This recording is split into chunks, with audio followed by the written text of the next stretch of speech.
7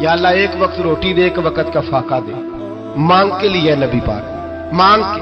حضرت ابو ہریرہ رضی اللہ تعالیٰ عنہ فرماتے ہیں بھوک زیادہ لگتی تھی نا جب مجھے، تو میں حضرت عمر سے، ابو بکر سے، عثمان، مولا علی سے کوئی مسئلہ پوچھ لیتا تھا، اور جب میں مسئلہ پوچھتا تھا تو وہ مجھے روٹی کھلا دیتے تھے. جب میں ان سے مسئلہ پوچھتا تو وہ مجھے، حضرت ابو ہریرہ فرماتے ہیں مجھے بھوک لگی، میں حضرت عمر کے پاس گیا، ان سے مسئلہ پوچھا. ان کا رواج تھا جب میں مسئلہ پوچھتا تو پہلے روٹی کھلاتے.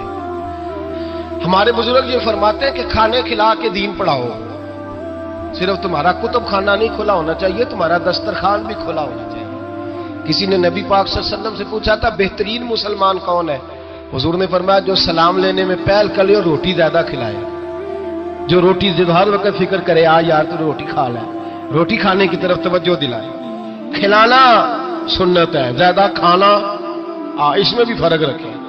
تو نبی پاک صلی اللہ علیہ وسلم کے صحابی حضرت ابو ہریرہ رضی اللہ تعالیٰ عنہ فرماتے ہیں میں نے حضرت عمر سے مسئلہ پوچھا. میں نے کہا حضور مسئلہ بتائیں، تو کہتے پہلے ان کی عادت تھی جب میں مسئلہ پوچھتا تو روٹی بھی کھلاتے. آج انہوں نے مسئلہ ہی بتایا ہے، روٹی کوئی نہیں کھلائی. تو مجھے کہنے لگے ابو ہریرہ تو سوچتا ہوگا روٹی نہیں اس نے پوچھی، تو نے کب سے کھانا نہیں کھایا؟ میں نے کہا آج صبح سے. تو جناب عمر کہنے لگے میں نے کل صبح سے نہیں کھایا. چل ابو بکر صدیق کے گھر مسئلہ پوچھتے. کہتے جناب صدیق اکبر کے دروازے پہ گئے، جا کر کے ان سے مسئلہ پوچھا. ان کی بھی عادت تھی جب کوئی مسئلہ پوچھنے جاتے تو دسترخوان بچھا لیتے. کہتے آؤ روٹی بھی کھاتا ہوں مسئلے بھی بتاتا ہوں. کہتے گئے تو انہوں نے بھی مسئلہ بتایا، روٹی کوئی نہ پوچھی. تو کہنے لگے عمر ابو ہریرہ تم لوگوں نے کل پرسوں سے نہیں نہ کھایا ہوگا. اور ابو بکر کو 4 دن گزر گئے ہیں، تھوڑا سا دودھ ملا ہے یا کھجور ملی ہے، روٹی کوئی نہیں ملی. چلو در رسول پہ چلتے، آؤ حضور کی بارگاہ. کہتے ہیں نبی پاک کی بارگاہ میں آئے، حضور نے چہرے دیکھے، کریم سے مسئلہ نہیں پوچھنا پڑا. میرے مصطفیٰ کریم نے فرمایا بھوک لگی ہوئی ہے تم تینوں کو؟ 3-4 دن ہو گئے. اللہ کے رسول نے فرمایا مجھے پورا ہفتہ ہو گیا ہے. سبب کچھ اور ہے جس کو تو خود سمجھتا ہے. زوال بندہ مومن کا بے زری سے نہیں، بھوک نقصان کا وجہ نہیں بنی، وجہ کوئی اور بنی ہے.